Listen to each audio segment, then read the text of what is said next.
So a big hello to the audience of Gradvine, and this video that we're going to put out soon is going to be super useful considering the current circumstances about the situation in the US, the job opportunities, the return on investment, President Trump, all of these areas of concern. But we've decided to do a series of videos where we talk to people on the ground over the past year and a half, and their journey through their master's degree, the subsequent job search, and what they're doing right now so that you can hear right from the horse's mouth about the situation currently in the state so that you can make a rational decision, hopefully, by the end of it. Today, we have Yash, who was a former student of Gradvine, fall of 2023, went to the super selective elite engineering management program at Johns Hopkins. And I think I'll leave the rest of the introduction to Yash and check how he's doing. Yash, thank you so much for joining us. How are you doing today? I'm doing good. How are you, Shikhar? It's nice to see you. Nice to see you as well, Yash. The title of this video and the description will have your profile and everything that goes with it, of course. But I'd love for you to introduce yourself, talk to the audience about what you did for your master's and what you're doing currently professionally. Sure. So my name is Yash and I come from Aurangabad, Maharashtra. And I'm a mechanical engineer myself. I graduated back in 2020. And I was working at Cognizant as an operations analyst for about 3.5 years. And I was working for a banking client, so did a lot of cross-functional, cross-collaboration work there, learned a lot. And I realized that I wanted to pivot to product management, and which is one of the reasons why I decided to go for an MS in engineering management degree. And coming to the US was actually a decade-long dream, so I thought that would be a good time to pursue my master's and go to the US. And that's why I did a lot of shortlisting, did a lot of homework myself, talked to a lot of people. And yeah, I could get into Johns Hopkins in fall of 23. And worked on a lot of projects at Johns Hopkins, did a lot of courses, a lot of networking within the university and outside as well. I landed an internship actually in the summer of 24, and I worked at Dassault Systems as a strategy and product management intern for 6 months. I was in Providence in Rhode Island, and that's where I actually gained a lot of on-hand experience there. And I graduated just recently in the month of May. And I've been working as a competitive intelligence specialist again at Dassault Systems in Boston. So yeah, that's pretty much my journey, my introduction. All right. Thank you so much for that, Yash. And I'll get into of course, the internship and the job subsequently, which a lot of our audience would be interested in. But I'd like to take a step back in terms of your evaluation of the degree and the university. And I see a lot of folks and students come in asking me about rankings. Duke ranked higher than Johns Hopkins? Is Johns Hopkins ranked something higher than something else? And we talk about fit, right? So, how were you evaluating universities in terms of a curriculum? And when you said product management as a career path, when did you decide that you want to get into that? And was your expectation of product management before you started the degree to you, graduating essentially the same, or did your understanding of the same change? So, how did the whole university career fit happen in your mind? Yeah, this all started when I was working back in India, where I was working in the operations management side of things. I was having a good time there, learning a lot of things at the beginning, but later on, I realized that I've gotten too good at this and I wasn't learning anything new. And that's when I realized that also my team lead also used to tell me that, okay, you can spot things where we can make improvements in the process. So I just thought to myself that I'd rather make new things myself instead of maintaining something that somebody else has made. So that's what really started my quest to, find something that would help me build something of myself. And I talked to a lot of my friends who were in the US and in India as well, and some of them were into product management, and that's how I stumbled upon it. So that's what actually attracted me to product management. And when it came to selection of the university and the ranking that you mentioned, I did have the good fortune of having a lot of friends who were already in the US pursuing their master's degree or starting a job at that time. So I could talk to them and understand how does it actually feel like to be in a particular university of a particular ranking. And then I realized that the ranking does not really matter as much as your coursework, your curriculum matters. So when I looked at my shortlisting, so ranking wasn't ever like a main criteria of it. It was more on the kind of faculty that the university has and the curriculum, and most importantly, how many projects you could do that you could showcase on your resume to eventually get an internship and a job. So that was the main goal, to get into product management, get into those kind of domains that I wanted to get into. So my shortlisting was mostly around how do I make sure that a curriculum that I get into is helping me network with people, get a lot of on-hand experience. So yeah, that's how I chose Johns Hopkins over all of the other universities that I'd gotten into, because Johns Hopkins is actually a very project-based curriculum from what I had noticed and what I experienced also. So yeah, that's how it went. No, absolutely. And in terms of Johns Hopkins, the fit, the practical learning that they offer, the depth in both technical and management aspects, absolutely terrific, right? And it's the experience at the end of the day that, and these projects add to your resume, right? You have so much to talk about in an interview because of the avenues they give you. So it's a terrific program, and the fit is so very important. And I'm glad that you realized that a lot earlier than people typically even evaluating universities or even joining them would, right? Which takes me to the product management question, right? Yes. So when you were applying, possibly you would have realized back in 2022 as well, because if you started fall 23, the decision making of applying and starting the process all Yes. would have started in 22. That was the peak of Yes. product management, right? It was Mhm. the sexiest career that one could think of. The job opportunities are plenty, starting salaries are great. Um, but by the time you started and you got into the internship market, that craze sort of fell away and the job market slowed down specifically in that area. How did you navigate that through that process? Were you scared or worried at any point? Yeah, when I was applying, looking at my friends, they were getting internships left, right, and center. So I thought it would be a, a, a very easy thing for me. But when I landed here and the market started to go down, that's when I realized it's not going to be an easy thing at all. So, yeah, starting out early, applying to the right positions, having the right profile in mind is really crucial, is what I realized. And for product management, I realized that I don't have as much experience that as much as the companies are looking for. So you should have some very much inline experience of product management. Those guys were the ones who were getting internships. So that's why it took me a long time to get an internship, because I needed to get those very relevant projects on my resume and have something to talk about in the interviews. So that was like the very big revelation that I went through in a couple of months of like 2 semesters, the fall and the spring semester, where I realized that although I have 3.5 years of experience back in India, it should be even more in line with what the companies were looking for, because the internship search, actually there were some news articles back in India as well that people in the US are struggling to get even internships, not just jobs. So yeah, it was a pretty brutal market, but yeah, it's just about finding the right opportunity and just preparing and making sure that you're gaining a lot of learning and experience that some company is actually looking for. So not having a clean slate is important. So you should have a lot of background and a lot of experience, relevant experience.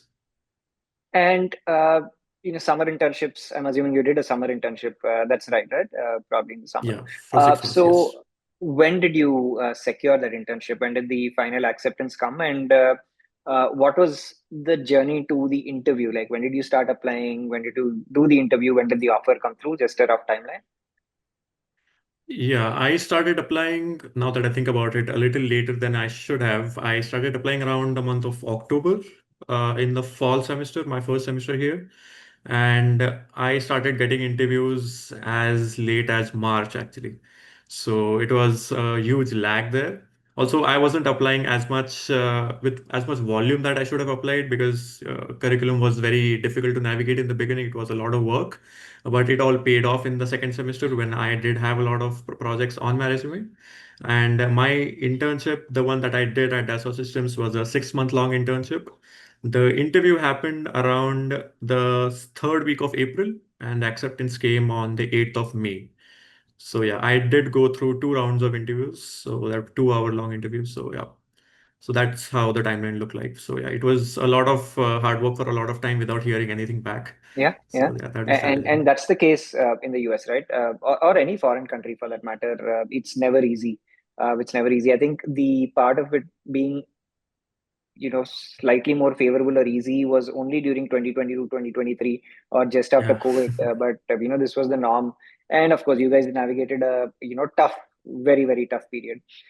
Now, when it comes to the full-time offer, did you convert your internship offer straight, or did you have to go through the application again? Yeah, when I was interviewing for this particular internship, I was told that it won't get converted to a full time because the team structure, the one that I was working for, was such that there were a lot of senior guys in the team. All of them, like the youngest guy in the team was 16 years older than me. So it was they were all like senior product managers. Like it's a lot of different titles that they had in the team. So they had told that we don't have any full-time position for you, but you can network in the company, and that's what happened. So I networked a lot, and I worked with a lot of people there. So, but I did have to apply again after my internship ended in December. But all of those people were so kind, and they gave me good referrals and recommendations. So that helped a Okay. ton. Okay. And when did you secure your full-time offer, and when did you start working? I secured my full-time offer in mid-March, and I started working on the 2nd of June. So yeah, Okay. right after Okay. my graduation. All right. Wonderful. And were you already in that 90-day period post OPT, or when was the timing in relation to your completion of the degree? No, I never started the 90-day Okay. clock because I had secured my job before that. So Okay. I just took a 2-week break after my graduation ceremony to, Yeah. just move to Boston and set things up, and I started off. All right, that sounds fantastic. Yes, thank you so much for that. Um, I know the next question. I know that ethically and professionally, you're not allowed to reveal your salary offers and stuff. So I will not go into specifics and ask you. Don't worry about that. But if could give me an estimate of the salary ranges for the cohort at Johns Hopkins from the MSEM program. Do you have an idea about that you'd like to reveal to the audience? Uh, Looking at the salary ranges from the ones that I know who have gotten an offer, I think it's pretty much, I don't think anybody is below 80K. So like a minimum of 80, 85K. And there were a few outliers who had more than 7, 8 years of experience. So they're probably making beyond 150. So that would be like a range. But on an average, I think it's around 100, 110. Okay, So yeah, all right. yeah, And that's a that's a fantastic number, right? At least from somebody looking at it in the outside. And we know cost of living and all of those factors come in. Location becomes a huge factor. yeah, 110 in yeah, the Bay Area is very different from earning yeah. 85 or 90 in Indiana or something of that sort, right? But we leave that aside. But I wanted to understand from your perspective, now that the job is secure and the fact that you education in the US is expensive. You've invested a significant amount. Johns Hopkins is not cheap. It's an expensive school, right? How did you sit down and calculate the return on investment calculation? Did you have a break-even horizon in your mind? The education loan, if you've taken one, how are you planning the repayment? Are you comfortable talking about that? Yeah, when I got the admit, I had Northwestern and Johns Hopkins in mind. So those were the two top options that I had. And after talking to seniors here, I realized that Johns Hopkins does have a decent amount of on-campus jobs that one can get. So I did not have to take my education loan equal to my tuition and my living expenses here. So actually, I took my loan that was lower than my tuition fees, and I could secure a couple of. Actually, now I just realized that I am working on just one job right now. I have worked on multiple jobs since the past 2 years. So there were a lot of on-campus opportunities. So I knew that expenses would be taken care of, and I could take care of them. And also, getting an internship was a very important thing for me because, as I told you, I had a lot of friends, and I could see them securing internships and starting to pay off their loans quite early. So that was a very important thing to me, not just from the perspective of learning and getting a full-time offer, but from making sure that I am repaying my loans and getting a good ROI out of it. So my internship did help me do that. So yeah, that those were the more important factors. And given the fact that I have about 4 years of experience now, so I knew that I would be getting more than an average salary of out of MSEM coming out of the degree. So yeah, so that was pretty much the main parameters that I looked at. All right, on point planning, right? And that makes so much sense. And I was hearing when I was on the Hopkins campus, I was talking to a few students. I was talking to Trevor and the career services there, and they mentioned that a lot of times students don't take into account the fact that the internship pays pretty well, and Yeah. you do it for a significant period of time. Oftentimes, right? And essentially, that the final semester that you come back to campus, you can not only cover your tuition but save some as well. So you're not going into the deficit of the entire tuition amount. Plus, I've heard from Hopkins reliably, and in fact, a lot of the top MEM programs that everybody who wants a job gets a job on campus pretty much. So your net Yeah. cost, from what I heard there, reduces than what you initially Yeah. estimate, and nothing close to what's on the I-20. So is that Yeah. sort of Yeah. right Yeah. for me to assume? Yeah, that's exactly right. Also, I forgot to mention the fact that Johns Hopkins is in Baltimore, and Baltimore is quite affordable place. Right, So your living expenses are not that much to begin with as compared to somebody coming to Northeastern and living in Boston area. right. So that also helps on the financial front. Absolutely makes sense. Hi. So I hope you're enjoying this very insightful video where you're learning about the actual truth about the job opportunities and the job market in the US. Now, if you are considering a computer science master's or a master's in information systems, a data science, or an analytics, any of these areas, we are hosting a webinar for absolutely free that you can sign up for using the link in the description. It's going to be on the 24th of August. Timing and the rest of the details can be found in the link. You can sign up, don't miss this. You can interact with my co founder Suraj and get all the details you need about these programs. Yash, the next thing that I'm going to ask you is going to tackle the elephant in the room, right? Because while we sit in India, and you know how Indian media news articles work, and now we have apps. The moment you start searching about jobs in the US or career opportunities, there's going to be one piece of news that's going to be targeted to you, right? There have been so many pieces of news going to the extent of stating there are no jobs in the US and that the economy is dead. One extreme. I We acknowledge that the job market is tough, but I think stating an economy as big as the US is dead because a few man companies are laying off is unfortunate. But that's the narrative coming here. There's a lot of noise and chatter about things like OPT ending, and which we try and reason with them that the US is a country of laws, and yes, there is news to be worried about, but there is also a system and some sort of rationale for these decisions to be made. But what message do you have to candidates who are thinking about coming to the US for a degree and are reading about things like, oh, there's no jobs available, and OPT is going to be removed, there's not going to be an H1B system anymore, you're going to be sent back. How much truth or weight is there to these snippets of news according to you? Yeah, it's a lot of chatter.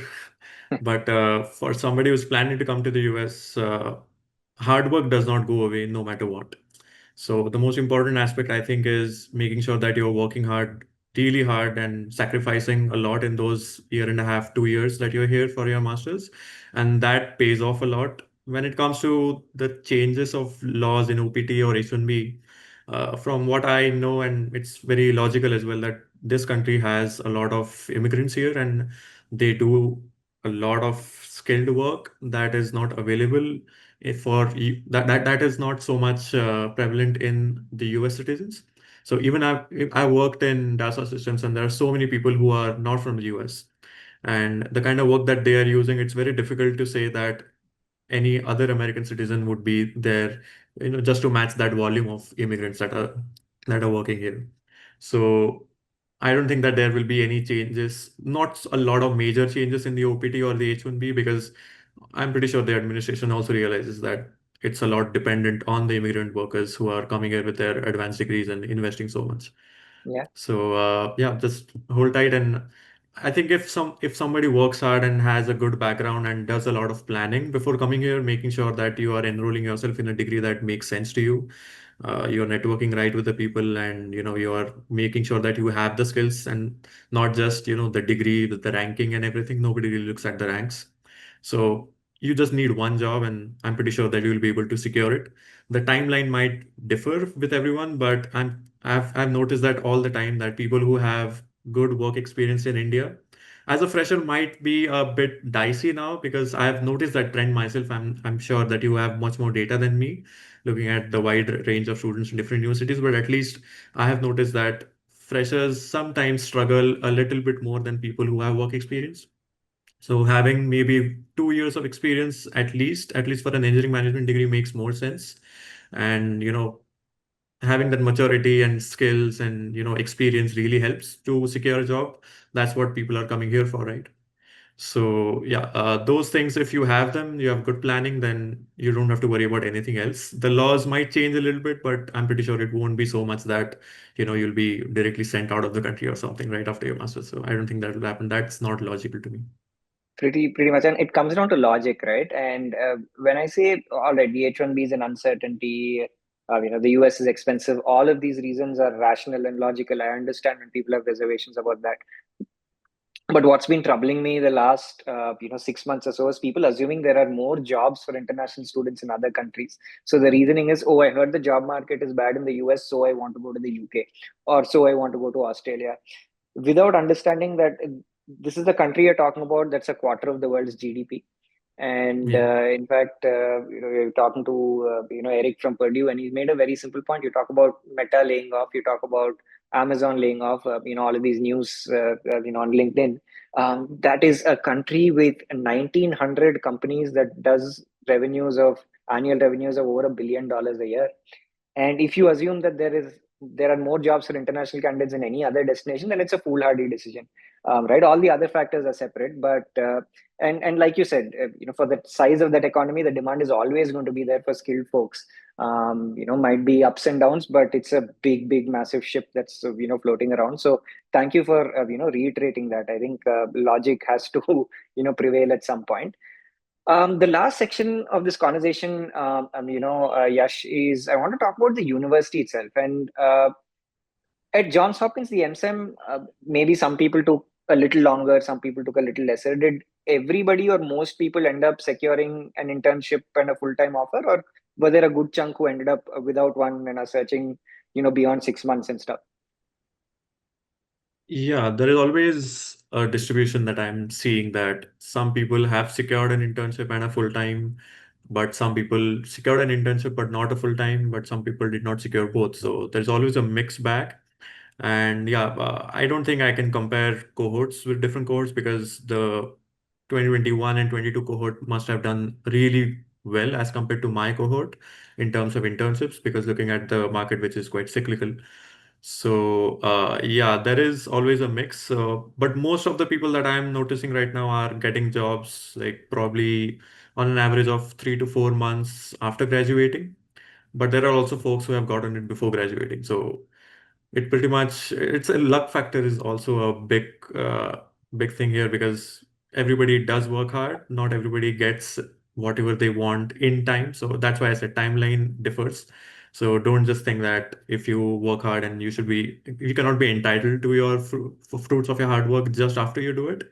So it does take some time, but if somebody is working hard and it's being true to their goals, and making sure that they are very honest in their hard work, this country does reward them in the due course of time. So that's what I've noticed. But yeah, some struggle is there, and resilience is something that is always tested. Always, nothing good comes easy, right? You should be suspicious when it comes easy, in fact. Yeah. Um, I know we discussed that rankings are not as important, right? Something ranked number five, maybe better or worse than you than something ranked number nine. Which recruiter cares about it? But does the tier and reputation of the university matter? Because in recent years, we've seen a lot of people go to universities that have tie-ups with consultants. Absolutely, universities with acceptance rates of over 90%. Um, do they fall under the same category in terms of the likelihood of securing a job, or does the tier of the university or the reputation generally matter? Uh, this is a very difficult thing to answer. It's quite subjective, because from what I have noticed and experienced is I spoke to my recruiter after I got my internship. I had lunch with her at my company, and I did ask her, like, my friends are struggling and how does it look like on the recruiter's end. So I did have those kind of conversations to understand how does the recruitment go on their end, and how do they look at candidates and resumes. So she noticed Johns Hopkins on my resume, and she knew that it was a good school. So that's what really caught her eye. But later on, the reason why she sent my resume to my manager is all of the experiences that I had put were exactly in line with the job description. So I could say that yes, school name and rank does matter, but it does not matter as much as what you have put in your resume and your projects and your work Yeah. experience matters. Yeah. So, and also the company that I'm working at, I have made a few friends and colleagues I've met, and I'm meeting new people every day. So a lot of people now, I'm working in Boston, so a lot of people are from Boston University and Northeastern. So sometimes location plays an important role, but your ranking also matters, but it should not be something that you should be depending so much on. So it helps you get a lot of respect, I think, because when I started out in my internship, I got a lot of raised eyebrows that, oh wow, you're from Johns Hopkins. So it does give you that opportunity to meet new people and, get remembered by them. But yeah, securing those jobs is pretty much what you do in the interview. So what's the point of having a great ranking university if you're not performing well in the interviews? Absolutely, yeah, and that's a problem. I see some folks go to a top tier university, not going to take names, but assuming that everything will fall into their lap just because of the name. But Yeah. it's always effort, right? I've known Columbia grads not secure a job for 6 months. I've known people who've gone to San Jose State, secure a job, before they graduated itself. So, like you said, a lot of luck, a lot of hard work. But Yeah. yeah, I think in general, the university does, like you said, open doors, maybe gets you your leg in, maybe gets a better response to a LinkedIn message and stuff like that. But I guess it's down to you, right? In terms of how you do the Uh, process post that. yeah, two more things I'd like to highlight there is looking at the university, not just at the ranking, but the faculty there. So I did notice that there were some faculties who had good industry connections and they could get you projects and connections. There were Hmm. some seniors that I spoke to, they were TAing for a professor in the business school, Cary Business School, and that guy was working in a company and he recruited those TAs after they graduated because he noticed that they were pretty smart and they had the skills that he wanted. So that opened that door for them. I could work on projects with NATO because I was in very close connection with the faculty. I was working for him as a TA and also very much interested in his classes. So I would not have gotten to work for NATO in that summer last year if I wasn't in Johns Hopkins. So it does open those kind of doors. Now the ranking might be number one or number 10. That does not really matter that much. Yeah. But yeah. And I resonate with that, right? In terms of, once again, coming down to faculty, projects, the kind of industry connections and avenues the university gives you. I heard Johns Hopkins, a lot of the internships on offer are from the Johns Hopkins Hospital and Medical Center and the health tech and biotech as well, which is a fantastic experiential experience too, right? The university seems to have supported, your cause and a lot of your peers' causes very, very well during this whole, profile building part for the job search. Yeah, the university does help you a lot with, as I said, it's a lot of projects that you get to work on as a part of your courses. So the hospital project, you get to meet a lot of people who are very senior to you and they're from very diverse backgrounds. So you get to work on industry projects in your curriculum itself. So you talk to those people who are actually startup founders or, are from mid-size or, huge companies as well. So yeah, the university does help you network and work for people who might get you the important opportunities that there are. So yeah, Johns Hopkins is really special in those terms. And I just remembered the point I was making earlier that that's the beauty of the US that ranking does not get you opportunities always. So back in India, as we noticed that some opportunities are only available to the IIMs and the IITs, but in the US you might be from Johns Hopkins or Harvard, but there will also be students who are from a very small university, a state university somewhere that you may not have heard of.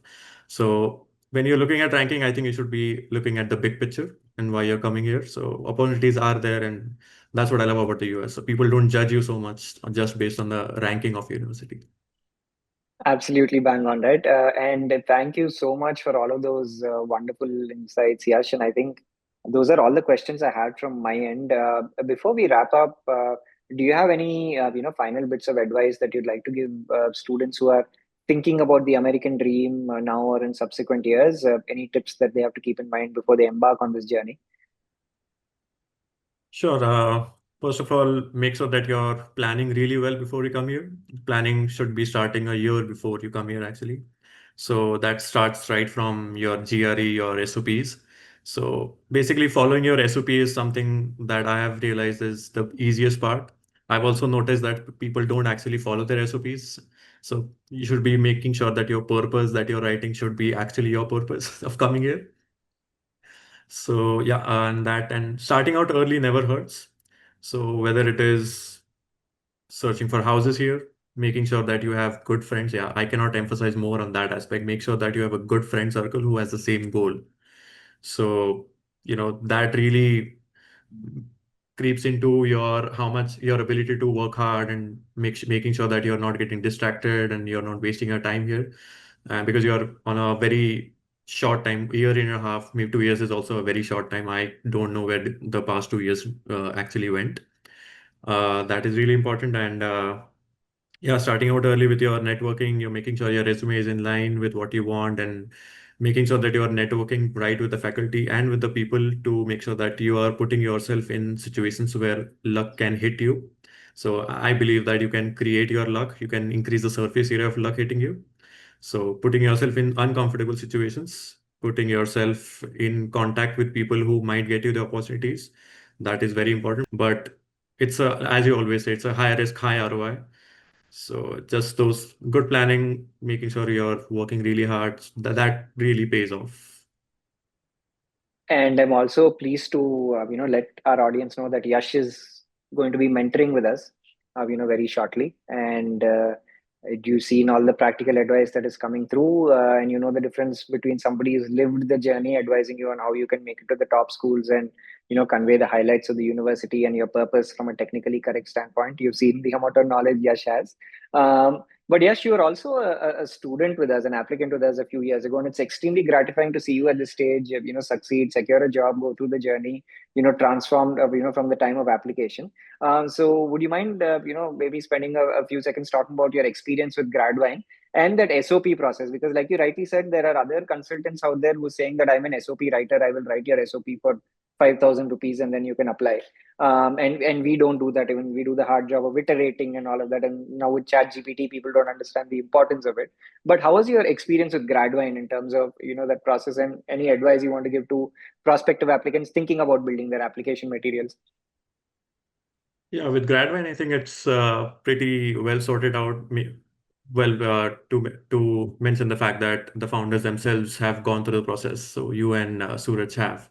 So I think it's pretty much well designed. And when it comes to, I think SOP is like the most important piece of document that you're going to be submitting. And the fact that some consultants write it for you, I think that's a recipe for failure. So that does not happen in Gradvin, and the students actually need just guidance and mentorship. So that's exactly what Gradvine is doing, and that really helped me. So only the student knows exactly what their background is and what their desires are and what they want to do. So they are the best author of their SOPs. So, but making sure that you have a certain person guiding you like mentors, that's a very interesting model that Gradvine has that I've never seen anywhere else, where people get access to all of those mentors in different universities that they really want to go to and get the big picture and the real picture out there. So that process was really helpful to refine my SOPs and talking to those people and understanding what I'm going to do and what it's going to be actually like. So yeah, that was a pretty smooth process, and also the people at Gradvine were really supportive, and yeah, I got really it was a very smooth and very easy process to go with. Thank you so much, Yash, for the kind words, and I'm super excited for the students who will get you as a mentor during the next application cycle. They're going to be in brilliant hands through the process. Thank you so much for sparing this time on a Monday morning, joining us and doing this. I'm sure a lot of our listeners will benefit from this perspective, and thank you so much for the very balanced outlook and realistic picture that you painted. And we look forward to staying in touch with you and working with you in the years to come. Yeah, thank you so much, Ricker. And I really appreciate you doing all of those free webinars and so many sessions and giving a very practical outlook for all of the students. And that really helped me right from the start. And yeah, I'm very happy to help you out and, give back as much as I can and help other students. All right. Thank you so much for your time, Yash.